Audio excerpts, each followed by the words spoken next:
The Knights of the Cross by Henryk Sienkiewicz. Every like and comment is huge support for my channel. Chapter 6. At this the coachman reined in the horses, but not dropping the reins, began to make the sign of the cross, because he also perceived on an opposite hill the gigantic figure of a horseman. The princess had risen, but now she sat down, her face changed with fear. Danusia hid her face in the folds of the princess' dress. The courtiers, ladies, and ribalts, who were on horseback behind the carriage, having heard the ill-omened name, began to surround the carriage. The men tried to laugh, but there was fear in their eyes. The young girls were pale. Only Mikolai of Lugolas maintained his composure, and wishing to tranquilize the princess, said, "Don't be frightened, gracious lady. The sun has not yet set, and even if it were night, St. Ptolemaeus will manage Walgiers." In the meanwhile, the unknown horseman, having mounted the top of the hill, stopped his horse and stood motionless. In the rays of the setting sun, one could see him very distinctly. His stature seemed greater than ordinary human dimensions. The space separating him from the princess's retinue was not more than 300 steps. "Why is he stopping?" asked one of the ribalts. "Because we stopped," answered Mako. "He is looking toward us as if he would like to choose somebody," said another ribalt. "If I were sure he was a man, and not an evil spirit, I would go and give him a blow on the head with the lute." The women began to pray aloud, but Zbyszko, wishing to show his courage to the princess and Danusia, said, "I will go just the same. I am not afraid of Walgiers." Danusia began to scream, "Zbyszko! Zbyszko!" But he went forward and rode swiftly, confident that even if he did meet the true Walgiers, he could pierce him through and through with his spear. Mako, who had sharp sight, said, "He appears like a giant because he is on the hill. It is some big man, but an ordinary one, nothing else. Oa, I am going also to see that he does not quarrel with Zbyszko." Zbyszko, while riding, was debating whether he should immediately attack with the spear, or whether first take a close view of the man standing on the hill. He decided to view him first, and immediately persuaded himself that it was the better thought, because as he approached, the stranger began to lose his extraordinary size. He was a large man and was mounted on a large horse, which was bigger than Zbyszko's stallion, yet he did not exceed human size. Besides that, he was without armor, with a velvet cap shaped like a bell on his head. He wore a white linen dust cloak, from beneath which a green dress could be seen. While standing on the hill, he was praying. Evidently he had stopped his horse to finish his evening devotions. "It is not Walgiers," thought the boy. He had approached so close that he could touch the unknown man with his spear. The man, who evidently was a knight, smiled at him benevolently and said, "May Jesus Christ be praised, for ages and ages. Is that the court of the Princess of Mazowsha below?" "Yes, it is." "Then you come from Teutonic?" But he did not receive any answer, because Zbyszko was so much surprised that he did not even hear the question. For a moment he stood like a statue, scarcely believing his own eyes, for, behold, about half a furlong behind the unknown man, he perceived several soldiers on horseback, at the head of whom was riding a knight clad in full armor, with a white cloth mantle with a red cross on it, and with a steel helmet having a magnificent peacock tuft in the crest. "A knight of the cross," whispered Zbyszko. Now he thought that God had heard his prayers, that he had sent him the German knight for whom he had asked in Teutonic. Surely he must take advantage of God's kindness. Therefore, without any hesitation, before all these thoughts had hardly passed through his head, before his astonishment had diminished, he bent low on the saddle, let down his spear, and having uttered his family shout, "Grady! Grady!" he rushed with the whole speed of his horse against the Knight of the Cross. That knight was astonished also. He stopped his horse, and without lowering his spear, looked in front of him, uncertain whether the attack was against him or not. "Lower your spear!" shouted Zbyszko, pricking his horse with the iron points of the stirrups.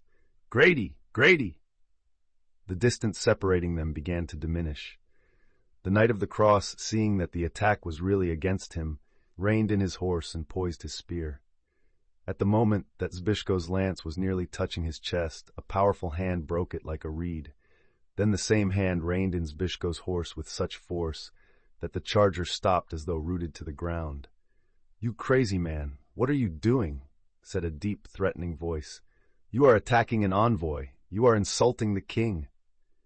Zbyszko glanced around and recognized the same gigantic man whom he had taken for Walgiers and who had frightened the princess and her court.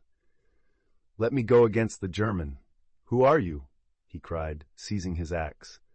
"Away with the axe, for God's sake! Away with the axe, I say! I will throw you from your horse," shouted the stranger more threateningly. "You have offended the majesty of the king, and you will be punished." Then he turned toward the soldiers who were riding behind the Knight of the Cross. "Come here." At this time Mako appeared, and his face looked threatening. He understood that Zbyszko had acted like a madman, and that the consequences of this affair might be very serious, but he was ready to defend him just the same. The whole retinue of the stranger and of the Knight of the Cross contained only 15 men, armed with spears and crossbows.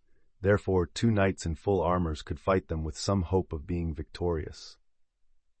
Mako also thought that as they were threatened with punishment, it would be better perhaps to avoid it by overcoming these men, and then hiding somewhere until the storm had passed over. Therefore his face immediately contracted, like the jaws of a wolf ready to bite, and having pushed his horse between Zbyszko and the stranger's horse, he began to ask, meanwhile handling his sword, "Who are you? What right have you to interfere?" "My right is this," said the stranger, "that the king has entrusted to me the safety of the environs of Krakow, and they call me Połowa of Taczew." At these words, Mako and Zbyszko glanced at the knight, then returned to their scabbards the half-drawn swords and dropped their heads, not because they were frightened, but in respect for this famous and very well-known name.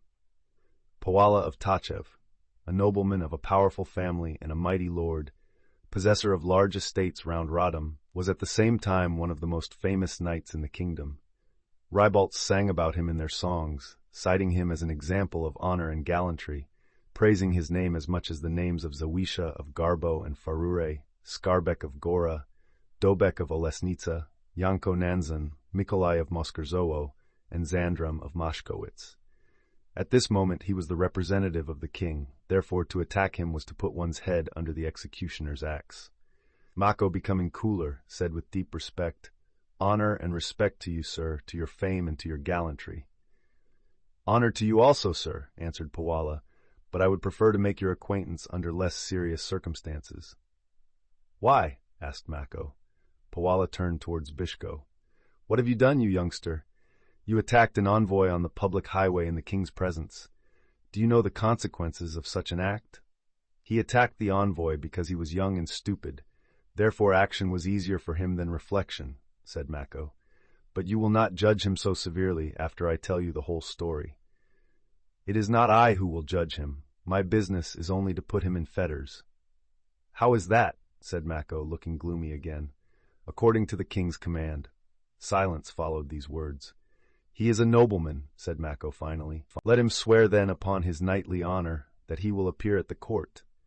"I swear," exclaimed Zbyszko. "Very well. What do they call you?" Mako mentioned the name and the coat of arms of his nephew. "If you belong to Princess Janusha's court, beg her to intercede for you with the king." "We are not with her court. We are returning from Litwa, from Prince Witold. Better for us if we had never met any court. This misfortune has come from that." Here Mako began to tell about what had happened in the inn. He spoke about the meeting with the princess and about Zbyszko's vow. Then suddenly he was filled with anger against Zbyszko, whose imprudence had caused their present dreadful plight. Therefore, turning toward him, he exclaimed, "I would have preferred to see you dead at Wilno. What have you done, you young of a wild boar?" "Well," said Zbyszko, "after the vow, I prayed to the Lord Jesus to give me some Germans. I promised him a present. Therefore, when I perceived the peacock feathers, and also a mantle embroidered with a cross, immediately some voice cried within me, 'Strike the German! It is a miracle!' Well, I rushed forward then. Who would not have done it?" "Listen," interrupted Połowa, "I do not wish you any evil.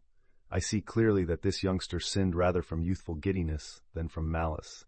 I will be only too glad to ignore his deed and go forward as if nothing had happened. But I cannot do this unless that Comthur will promise that he will not complain to the king. Beseech him. Perhaps he also will pity the lad." I prefer to go before the courts than to bow to a Krzyżak, exclaimed Zbyszko. It would not be befitting my dignity as a Lodyka. Pawala of Tczew looked at him severely and said, You do not act wisely. Old people know better than you what is right and what is befitting a knight's dignity.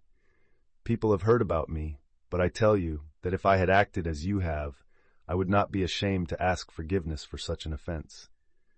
Zbyszko felt ashamed, but having glanced around, answered, The ground is level here. Instead of asking him for forgiveness, I would prefer to fight him on horseback or on foot till death or slavery. You are stupid, interrupted Mako. You wish then to fight the envoy? Here he turned to Pawala. You must excuse him, noble lord. He became wild during the war. It will be better if he does not speak to the German because he may insult him. I will do it. I will entreat him to forgive. If this Comthur be willing to settle it by combat, after his mission is over, I will meet him. He is a knight of a great family. He will not encounter everybody, answered Pawala. What? Do I not wear a girdle and spurs? Even a prince may meet me.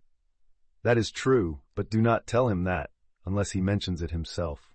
I am afraid he will become angry if you do. Well, may God help you. I am going to humiliate myself for your sake, said Mako to Zbyszko. Wait a while. He approached the Knight of the Cross, who had remained motionless on his enormous stallion, looking like an iron statue, and had listened with the greatest indifference to the preceding conversation. Mako, having learned German during the long wars, began to explain to the Comthur in his own language what had happened.